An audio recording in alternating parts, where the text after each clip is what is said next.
We often hear that a person's greatness begins in their mind.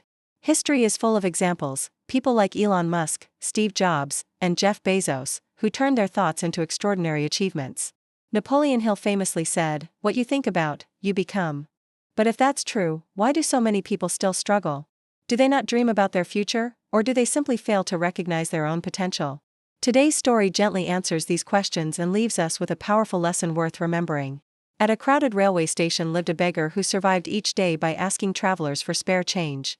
One afternoon, he noticed a sharply dressed businessman stepping onto the platform.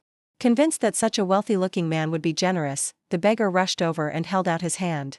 But instead of giving him money, the businessman asked a simple yet surprising question: "Do you always take from others? Have you ever given anything to anyone?" The beggar, confused, replied that he had nothing to offer, he was just a beggar. The businessman smiled and said, "If you believe you have nothing to give, then you have no right to ask. I believe in exchange. If you can offer something, I can give you something in return." With that, he boarded his train and left. Those words stayed with the beggar. For the first time, he wondered whether people gave him so little because he offered nothing in return. Days passed as he thought deeply about what he could possibly give. Then, one morning, he noticed a small patch of wildflowers blooming near the tracks. An idea sparked. He picked a few flowers and decided that from now on, anyone who gave him money would receive a flower in return. To his surprise, people loved it. They smiled, thanked him, and gave more generously. He soon realized a pattern: when he had flowers, people gave more; when he didn't, they gave less. It was clear, people value exchange. One day, he saw the same businessman again. Excited, he approached him and said, "Sir, today I have something to give you. If you give me money, I will give you flowers." The businessman smiled, handed him some cash, and accepted the flowers. "You've understood the value of exchange," he said. "Today, you are no longer a beggar, you are a businessman." Those words lit a spark inside the former beggar.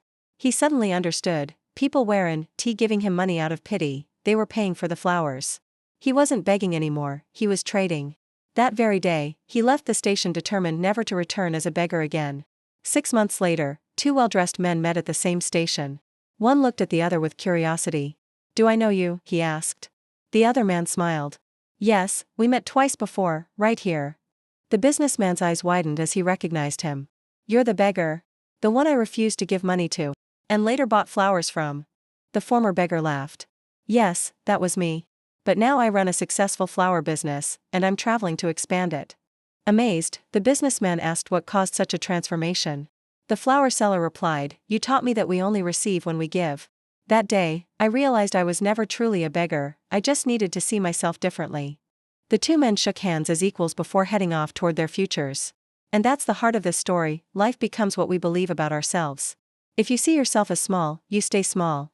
But if you recognize your own potential, you open the door to greatness. Change your thoughts, and your future will follow.